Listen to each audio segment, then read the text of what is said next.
Oh boy, a new dungeon that I haven't seen or explored yet. It's going to be so fun! It's been a month since this brand new dungeon was released. We totally weren't working on this video this entire time. Well, yes, but it's still in beta, so maybe we're not too late to the party? It is what it is. Let's just roll with it.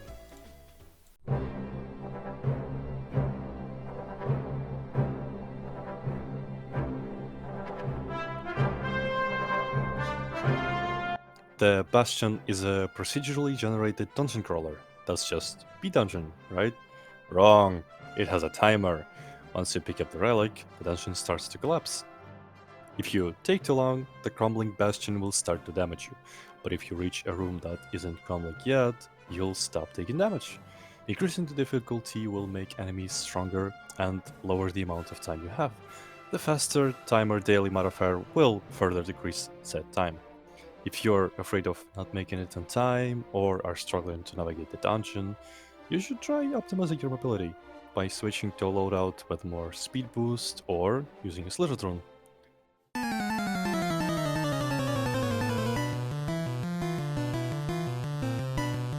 When you start running, you'll notice that this dungeon has enemies. Wow! 3 of them are exclusive to this very dungeon: Stone Knight, Stone Cleric, and Stone Archer. Then there's this guy that you've probably seen before, the Boulder. Some rooms spawn the exclusive enemies in waves, while the rest will have them awaken from pedestals.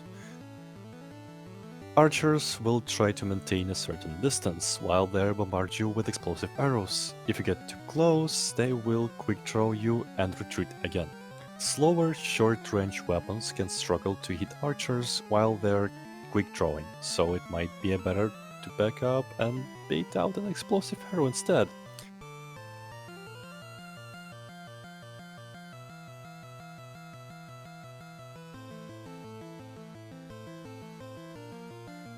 Neither quick draw, direct hit from an explosive arrow, nor the explosion itself can guard break you. Clerics can heal in a wide area, deal damage with their staff at a moderate distance, but most importantly, guard break with it. While they're normally meant to heal other enemies, they will smack you with their staff and guard break you if you get too close. Similarly to archers, if you can't interrupt their staff swing, you're better off baiting the attack first by stepping back to avoid it and then attacking or waiting for them to cast heal and attacking them while they're vulnerable. Knights will either stab you with their spear and apply bleed or shield bash and guard break you, which in some cases allows them to attack again almost immediately. Spear, though, has a relatively thin hitbox, so you can avoid it by stepping sideways.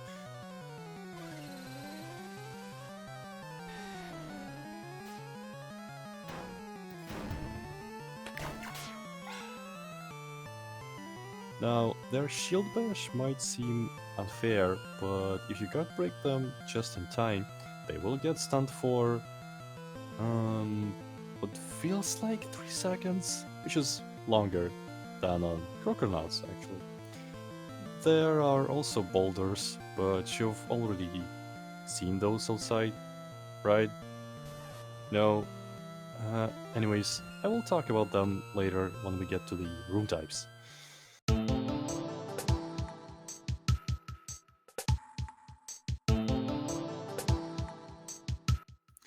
I won't cover every possible room and its respective entrance and exit combination, but I will explain the types. There are 4 different types of rooms, but the vast majority of them are combat related. In some, you will have to kill a specific enemy. It might be the first one you meet, or literally the last one staying alive that you accidentally skipped at the beginning of the room. Fight off a wave or 2 of them, destroy the monolith in the center of the room, or solve a memory puzzle, and fight waves if you fail it too. In any case, the door at the end of that room will open only after you finish the required task. Now, kill a specific enemy sounds tricky. You might ask, how would I even find this specific enemy? Am I supposed to kill everyone until the door opens? And here I would say pretty much yes. There is no other way to know if you killed the right enemy besides checking if the door has already opened. But what you really should do is kill enemies that are closer to the entrance and then finish off the rest at the next door until you notice that they have opened. Remember, it is completely random which enemy will open a door, so you shouldn't leave them too far behind or you will have to come back and waste precious time to find and finish them off. There's also a wave type room, literally on one room in the entire dungeon, so don't worry. Just remember this layout. You must defeat waves of enemies, after which the door to the next room will open. Another type of single room in the entire dungeon is the monolith room. You enter the room, see tall, glowy rock in the center, and destroy it. As soon as you do that, you're free to proceed to the next room without killing the enemies. If you're short on time or want to go fast, you can try skipping the enemies, but it's usually better to kill them first. The first and final type of special room is memory puzzle. All you have to do is watch the 9 symbols on the wall and memorize the 3 that light up. Then, you simply press the same symbols on the ground in the same order. If you're running the dungeon with a team, you should agree with them who is doing the puzzle. Messing it up will spawn enemies and reset the puzzle, which will definitely slow you down.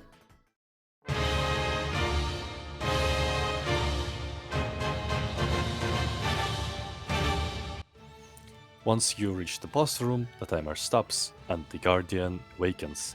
He has 5 moves in total: a frontal slash, a spin, a hammer strike, summoning minions, and a beam. The frontal slash and spin can be both blocked and are well telegraphed. The greatest danger these attacks might pose are chip damage and knocking you off the platform, which can instantly kill you if you land in the void. Both of these attacks will target players normally. The frontal slash can be dodged by rolling behind the Guardian. You can dodge some of the spin slashes by dodging behind the boss, but not all of them, since he attacks rapidly in a wide radius around himself. The downward hammer smash guard breaks and covers one bridge and the entire 180 degrees that he's facing. This can be avoided by hiding behind him. This targets a random side regardless of aggro. For his summons, he can either spawn archers or clerics. Archers will only shoot explosive arrows, but at a faster rate than normal. They will only use the explosive arrow shot attack, no quick draw this time.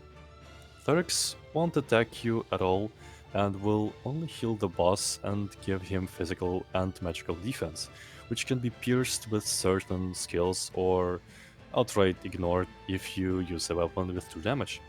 The Guardian spawns these summons in random waves, either 2 on the sides or 4 in the corners, out of the present 6 pedestals. When spawned, all of the summons in that wave will be of the same type.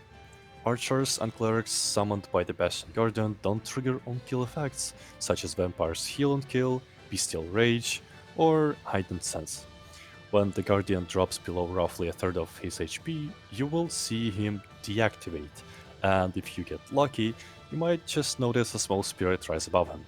As soon as you see this happens, the Guardian becomes invulnerable to all damage, but can still be healed by clerics.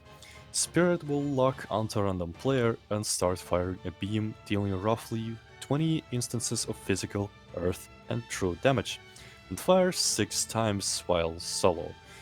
The beam can be blocked or avoided entirely if you break the line of sight, either by hiding behind a column or a bush.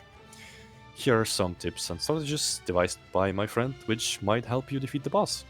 Like in other boss fights, any team battling the Guardian would greatly benefit from a walled off user, Grand Magic Guard, Bubble, or even both, as it would allow you to continue fighting the boss without the need to break your combo in order to block.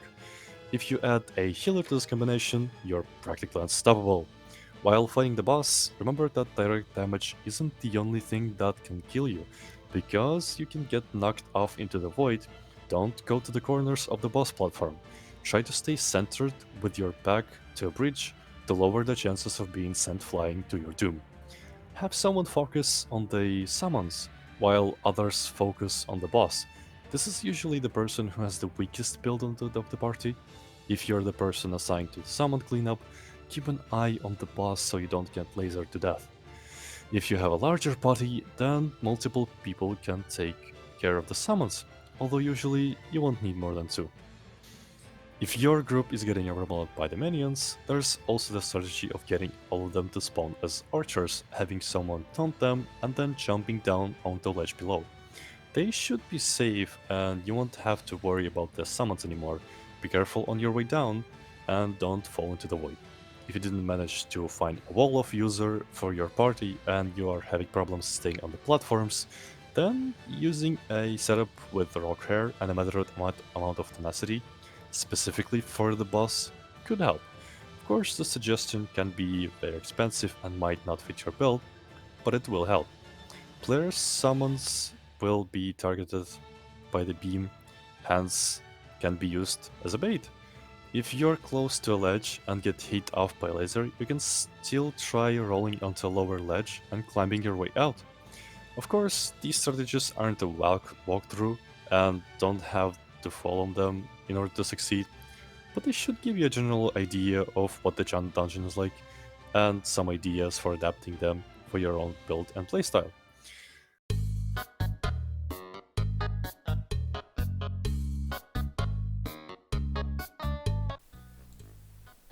In conclusion, that's all we have to share about this dungeon for now, and we hope you found it helpful. Okay, who wrote this? It sounds like it was auto-generated. You wrote this. I meant how cold and calculated this text is. Such professionalism and knowledge. Anyways, if you have any suggestions, maybe you noticed something that we missed, or you have a helpful tip to share, feel free to leave a comment. Thanks for watching. And good luck!